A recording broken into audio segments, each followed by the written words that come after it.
Yo, yo, yo, our space. Today, we've got a story, just one story, but it's a doozy, about a guy who discovers his wife of 9 years cheated on him. Let's see how it goes. Although I think we probably already know, but let's find out anyway. My male 46 wife, female 46, of 9 years cheated on me. I found the evidence tonight. My mind is a mess. All this just happened within the last few hours. This will probably be a lot of babbling, but please bear with me. I'm not sure I really am asking for advice, but I need to get all my thoughts and frustrations out. I'm not writing from a throwaway, because frankly, my dear, I don't give a dang. She doesn't use Reddit, and I don't know my username. I should probably clarify that my username is meant as a joke. So, where to begin? Let's rewind a year or so. Wife works a lot, a hard, physical job that really wears her down. It's tough on her, and I have mentioned to her so many times that she needs another job. She needs to get away from her current work situation, even if that means going unemployed for a while. Here in Denmark, we can do that for several years and get a pay that would almost match what she made, so there is not real danger. She has refused every single time. No matter how much I have asked and begged her to take care of herself, the answer is always no. Me? I've been unemployed that year, along with being on sick leave with stress, anxiety, and depression. Long story. Fortunately, things are better, and I am seeing my way out of it. I have tried to help as much as I could here at home, but it has honestly been hard. I've had a lot of days where I haven't been able to do much because of the depression. Again, it's a work in progress, and it's going the right way. In June or July, she tells me that there is a new coworker. He's 27 or something like that, and married. He's a nice guy, and she doesn't mind working with him. They change staff like other people change socks, so this is nothing new. However, she keeps talking about him. I tease her about it because I trust her. We've been married for 9 years, so why shouldn't I? Things do start to be a little much. He's a foreigner, and she starts reading a lot about his culture. She also starts working Saturdays on occasion, something she's never done before. She does this when they are on delivery, which is a nice long drive, all day. Just the two of them. We're now getting to around September. She has a vacation scheduled. She's going to meet some family. I'm not going. Up until this vacation, she takes 3 out of 4 Saturdays to go deliver with her coworker. Me? I get one measly weekend with her. Every night, when she comes home, she's tired, exhausted. Home, eat, fall asleep on the sofa. No variation, no sex. She tells me that her coworker wants to spend extra time with her since she is going to be away for 2 whole weeks. I kinda think, what the F? But let it go. Again, I trust her with my life. So she goes on vacation. She's with the family and getting very depressed. I'm pretty sure she's had a depression for ages, but she has always refused any kind of help. Trust me, I have had so many conversations about it with her, it's almost silly. While she's gone, I start thinking a lot about things. Little signs show up and tells me something is wrong. She has always hated when people smoke around her, refused to visit smokers because her hair would smell. Well, she started smoking. Not a lot, but at least a few times daily. She also started drinking. Not a lot, but enough to knock her out at night. She gets drunk for 1 beer, literally. She'd never been a drinker, something I liked about her. Before she left on vacation, I emptied her tablet and installed Netflix on it. Nothing else. When I did that, I happened to see her app download history. Pic Locker, Video Locker, WhatsApp, WhatsApp Locker, stuff like that. Apps we never have used, that's for sure. I start putting things together. I do, however, push it aside. Maybe it's just ignorance. Maybe I'm just seeing ghosts. Again, I trust her. Then, she posts on Facebook that she got a new tattoo. I never heard about it. She didn't even mention it when she called me. This is, of course, a permanent thing, and I would have thought she'd mention it to me, but no, it was apparently a spur-of-the-moment thing. The tattoo is a Persian word, life. Sure, it's a nice little tat. However, her coworker is Persian. The only person that we know who is Persian. And, as I'm digging around online, I learned that it is also a term of endearment like honey or love. I explode. I call her. I tell her that this is utter bullcrap, and I know what is going on. She apologizes, telling me that it really is just a word, life, for her, but she can see how it looks now that I put it in the spotlight. There is nothing else I need to worry about, supposedly. I ask her for the time she will arrive at the airport. I'm told it's not needed. She will be picked up by her coworker. When she comes home, she has her baggage and a bouquet of red roses.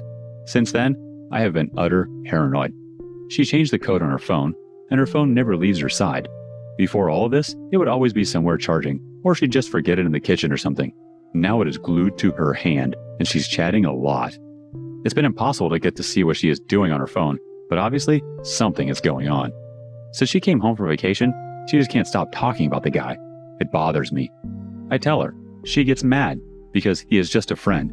Don't be so dang paranoid. It's supposedly gross that I could even think of her being with a baby like him. She has basically adopted him because she misses her sons a lot. Another story for another time, maybe. I kinda buy it, but I don't. So, I try my best to read her lock code as good as I can, and Monday, I finally cracked it. She went to pee without her phone, and I tested it. It was correct. I didn't have time to do any more. She goes to work, and I can't stop thinking. Yesterday, like always, the phone is glued to her. Then today, she is home early from work. Today is also a day that, depression-wise, has been super bad for me. I have more or less slept all day, not being able to wake up. I go pick her up at the station when she comes home. We go shop a bit and go home. I'm dead tired, so I tell her I'm going to go to bed. She wants to watch TV, so we just split there. In the bedroom, I see her phone charging. Now is my chance. I unlock, open Messenger, and see it. My heart sank and shattered on the floor.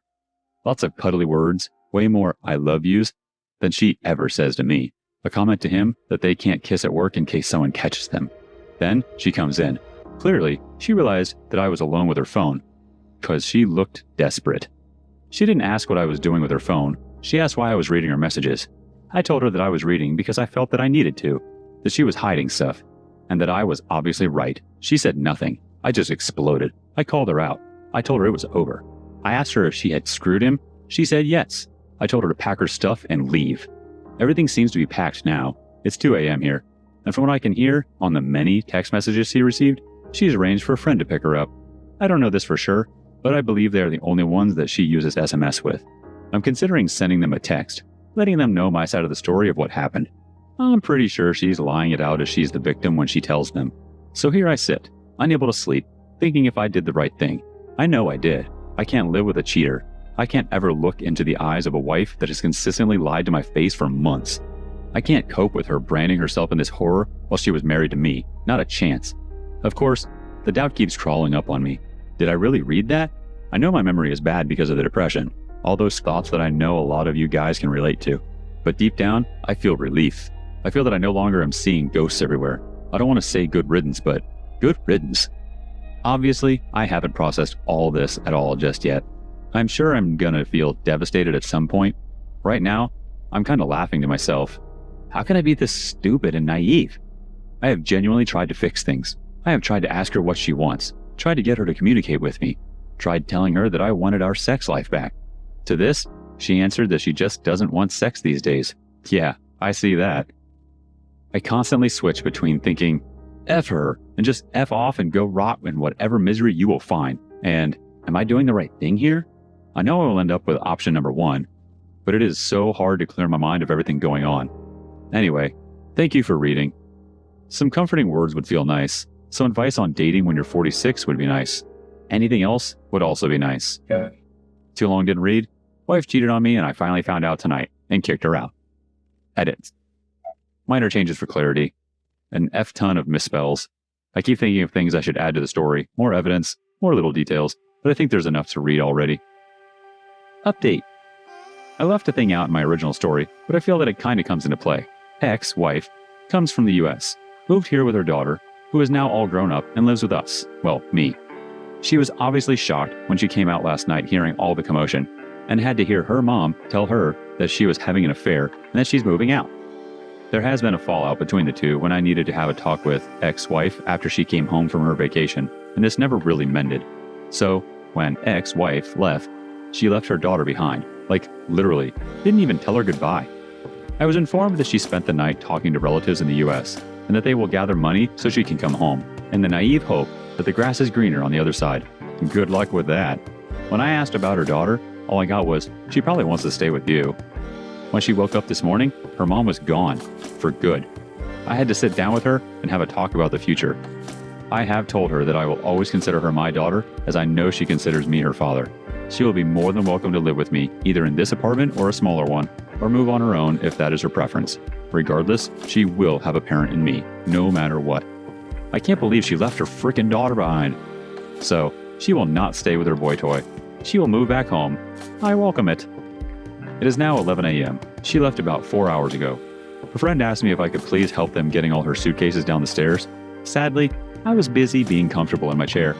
Oh well. Before she left, I made sure that she had everything she wanted, and I made her drop her keys. She's gone. Forever. Good riddance. Once I could tell that they were done with the hard labor, I put on my coat and left for the gym. I spent a couple of hours there, lifting heavy stuff, having a good talk with the owner of the gym, who was a solid personal friend, and it cleared my mind even more than it already was. For once, I feel that I see things clear. I don't think I'm going to start ruining Boy Toy's marriage.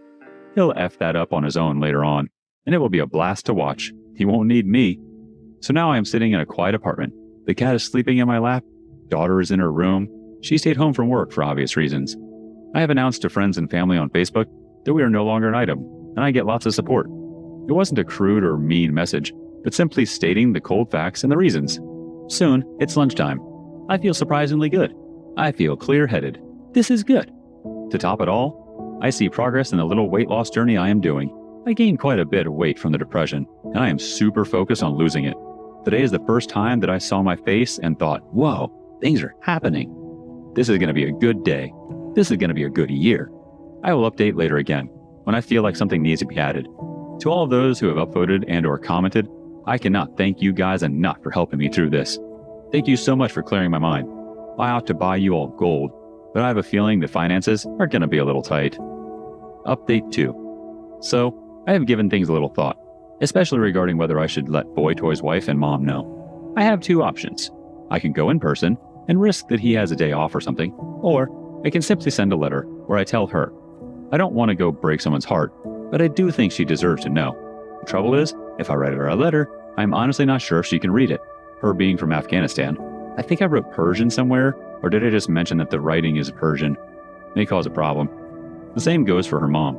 I know his wife does speak a little English. I would probably have to clarify very clearly on the envelope that it is for her, or maybe simply send an open postcard, which would be hilarious in its own right. Update 3. The most amazing thing just happened. Like I mentioned earlier, I wrote on Facebook what had happened. I want my friends and family to know and understand my situation. Well, ex-wife's mom just shared my story. Basically, she showed all of her friends that her daughter is a cheater. I'm not the one to correct her. Hey OP, you did the right thing and I'm happy for you. There is no need to doubt yourself, because you uncover the truth yourself and it's irrefutable. I know everything sucks right now, and tomorrow is probably going to suck even harder. But next week, it will suck a little less, and next month, it will suck even less than it sucked the week before. It will take time, but eventually, everything will stop sucking and you'll be able to smile again and enjoy life. Until then, get help with the depression and anxiety and get some legal advice. And get yourself a good night's rest. Everything sucks even more when you're tired. Take the time to heal and work on yourself. The truth is, you're better off alone than with a lying cheat.